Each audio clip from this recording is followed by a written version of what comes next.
想必对北台湾的人，飞碟屋的传闻肯定不陌生。不知道有没有人进过淡水的飞碟屋？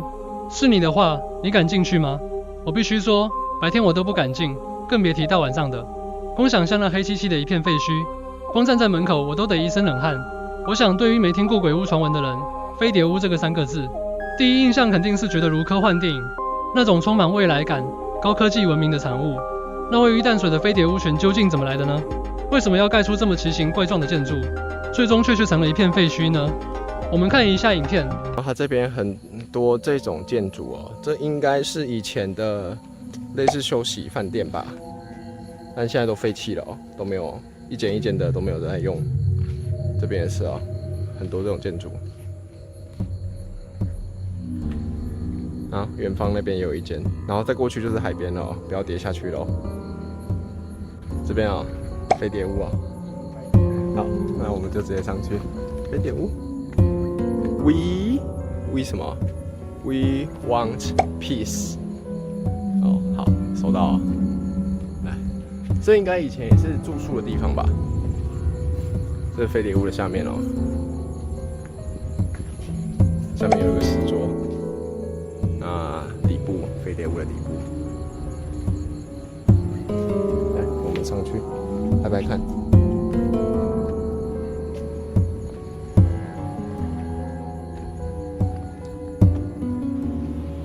这应该是个入口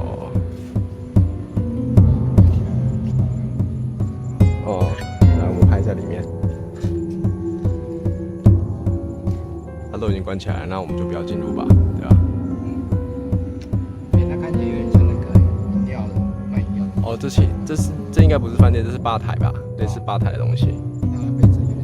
对啊。这窗户基本上都破。这个是用床垫。对啊。KTV。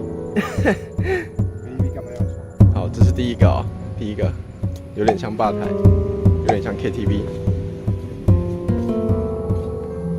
那我们去下一个，因为这里其实有不少个哦。这应该上去也是吧台，那我们等一下再上这个楼梯，我们先进另外一个飞碟屋看看。这个下面就没有桌子了，还是已经撤掉了？那我们就直接上去哦。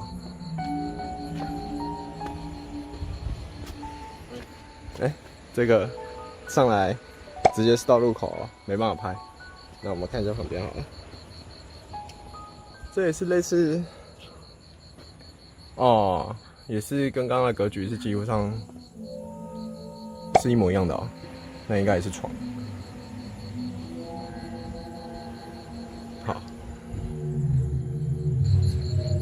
这是拆掉的吗？还是它是一个大平台呢？好像可以直接跨过去哎。我也觉得是这样。对啊。好，我们你要小心哦，我们是直接跨这个平台过来的哦。对，厉害。那我们就省略了刚刚爬楼梯的过程。这就是一个大平台而已，什么都没有。应该是，我觉得是拆掉的飞碟屋呢。你看上面还有骨架。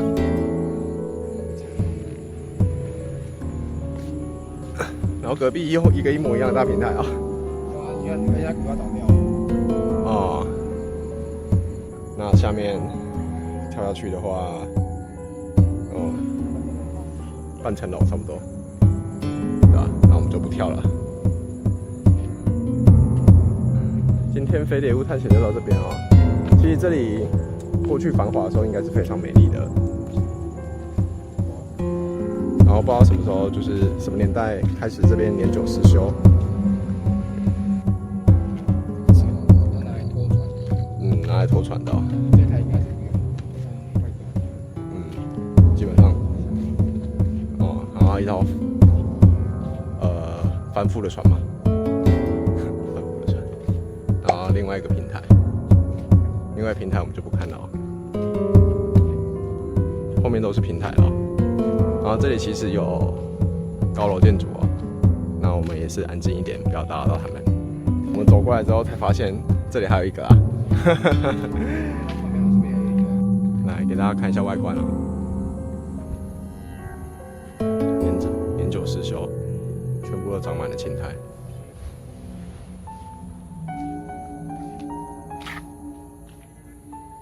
然后往前就是海，那边就是海。来给大家看一下。当初这里打算盖一个美式度假村，想模仿芬兰建筑师的未来风格，却刚好碰上了1980年代石油引发的金融危机，整个工程建设停摆下来，直到1989年，被一个北台湾的啤酒厂买下，准备重新开发。但是当真正开始施工时，建设公司才发现，建筑结构问题比他们预想的还要严重。一旦地震来临，整个建筑很有可能会崩塌。第一件事只能赶紧加固结构，但问题是，再次面临的资金不足，结果工程又停了，这样一直废弃到2009年，产权几番转手，最后台北县政府出于公共安全的考量，决定拆掉这个废弃社区。到了2010年，打算再次规划成一个海滨度假村，但一直没开始建设。现在这地方只剩下些当时的照片，让人勾起那些年奇特又恐怖的回忆。其实这个地方以前是一个人烟稀少的村庄，入口附近还有一座龙的雕像，保护着村庄的平安和财富。大家有听过龙脉这个概念吗？那时候它就是被当作风水宝地。可是当时开发商为了扩建，把搬运困难的龙像给拆了，分割好几段，搬到别处。从那时候起，结果一切都变了，风水宝地被破坏了。听说当时还有命理师来看过风水，说这地方被诅咒了，充满着不吉利。接着一连串的怪事就发生了。当时的记录显示，工地上接连发生了一些奇怪的事故，几番的死亡车祸，还有一些难以解释的自杀事件。除了龙的复仇这个说法，还有一个传闻是，在17世纪荷兰统治时期，这里曾经是一个墓地，而日据时代时，这里又成了处决犯人的刑场。另外的传闻还说，当时在开工的时候，工人挖出了数百具骨骸，让大家对这地方真的毛骨悚然。有人说，在这座废弃的建筑里，晚上会听到哭泣的声音。传闻那些听到声音的人还发现施工的工人，或许当时因为意外过世，这些工人鬼魂一直未曾离开，还在此处徘徊。即使到今天，淡水飞碟屋闹鬼的传说还是被人不断的传下来。有兴趣的朋友，网络上搜一搜，还有不少奇异的传闻。譬如有开车经过的人说，突然间车内就进来一股冷风，前座的人感觉到脖子被一双手掐住，但后座却没人。还有一些胆大的年轻人晚上来到这里，他们看见到一个老阿妈出现，长得跟废墟墙上那张遗照一模一样，是不是令人有点毛呢？好了，今天的故事就分享到这里。虽然3只飞碟屋的废墟已经不在，但它那神秘又恐怖的故事依然流传。如果你喜欢这集精彩的内容，别忘了点赞、订阅天地公，我们一起探索更多的奇闻秘辛。我是卤主，我们下次见。把我的爱情还给我。对不起，请问这位战士您贵姓？姓毕姓傅。傅中尉，傅中尉您好。傅中尉，请问您今年几岁？26岁。傅中尉，结婚没有？结过婚了。